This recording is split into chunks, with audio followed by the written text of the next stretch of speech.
यदि आपकी पत्नी भरण पोषण की मांग करती है और आपके पास यह साबित करने के पर्याप्त आधार हैं कि उसकी अपनी आय है या वह भरण पोषण की पात्र नहीं है, तो आप निम्नलिखित विधियों से न्यायालय के सामने इसे साबित कर सकते हैं।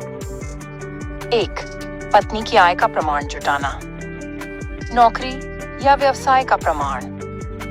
पत्नी की आय के स्रोत का प्रमाण, जैसे उसकी नौकरी, व्यवसाय या स्वरोजगार, अदालत में प्रस्तुत करें। उसके वेतन का विवरण, जैसे सैलरी स्लिप, बैंक स्टेटमेंट या टैक्स रिटर्न (ITR) हासिल करें। पेशेवर लाइसेंस या रजिस्ट्रेशन। यदि पत्नी पेशेवर, डॉक्टर, वकील, शिक्षक आदि है, तो उसके रजिस्ट्रेशन या लाइसेंस का प्रमाण कोर्ट में पेश करें।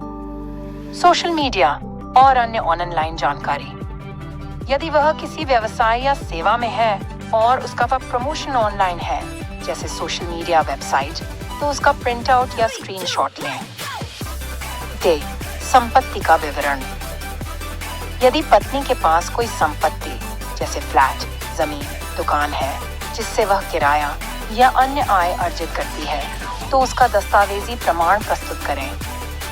संपत्ति के रजिस्ट्रेशन पेपर, किराएदार का एग्रीमेंट या बैंक में किराए की जमा राशि का विवरण अदालत में दें। 3. बैंक और वित्तीय रिकॉर्ड। पत्नी के bank statement, fixed deposit, mutual fund या अन्य निवेश का प्रमाण जुटाएं, यदि वह आर्थिक रूप से आत्मनिर्भर है। यदि पत्नी का बैंक खाता विवरण आपके पास नहीं है, तो अदालत से आदेश, समन्स जारी करवा सकते हैं। 4. अन्य प्रमाण, शिक्षा और योग्यता। यदि पत्नी के पास उच्च शैक्षणिक योग्यता या नौकरी के लिए उपयुक्त डिग्री है, तो यह साबित करें कि वह काम कर सकती है और आर्थिक रूप से स्वतंत्र हो सकती है। पूर्व में कमाई का रिकॉर्ड। यदि वह पहले से काम कर रही थी और अपनी मर्जी से नौकरी छोड़ी है, तो यह न्यायालय में बताएं। 5.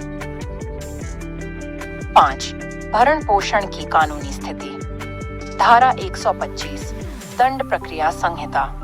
पत्नी केवल तभी भरण पोषण की हकदार है जब वह अपनी जरूरतों को पूरा करने में असमर्थ हो। यदि पत्नी अपनी आजीविका के लिए पर्याप्त कमाती है, तो भरण पोषण का आदेश नहीं दिया जाएगा।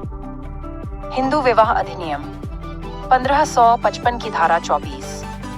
यदि पत्नी आर्थिक रूप से आत्मनिर्भर है, तो उसे अंतरिम या स्थायी भरण पोषण नहीं मिलेगा। अदालत में प्रक्रिया। 1. अभियुक्ति डिफेंस तैयार करें। अपने वकील की सहायता से सभी दस्तावेज और प्रमाण अदालत में प्रस्तुत करें। यह बताएं कि पत्नी आर्थिक रूप से आत्मनिर्भर है और उसकी आय उसकी जरूरतों के लिए पर्याप्त है। 2. गवाहों का बयान। यदि कोई गवाह यह पुष्टि कर सकता है कि पत्नी कमाती है, तो उसका बयान अदालत में दर्ज करवाएं। 3. Cross examination. पत्नी से उसकी आय और संपत्ति से जुड़े प्रश्न पूछने के लिए क्रॉस एग्जामिनेशन करें। ध्यान देने योग्य बातें।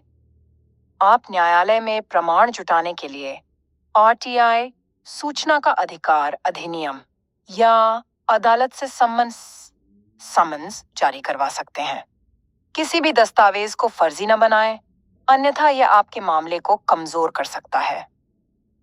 अदालत में शांत और संयमित रहकर अपना पक्ष रखें। न्यायालय का निर्णय। यदि आप यह साबित कर देते हैं कि पत्नी आत्मनिर्भर है और उसकी आय पर्याप्त है, तो अदालत भरण पोषण का आदेश देने से इनकार कर सकती है। आपके लिए किसी विशिष्ट कानूनी मार्गदर्शन की आवश्यकता हो, तो वकील से सलाह लें।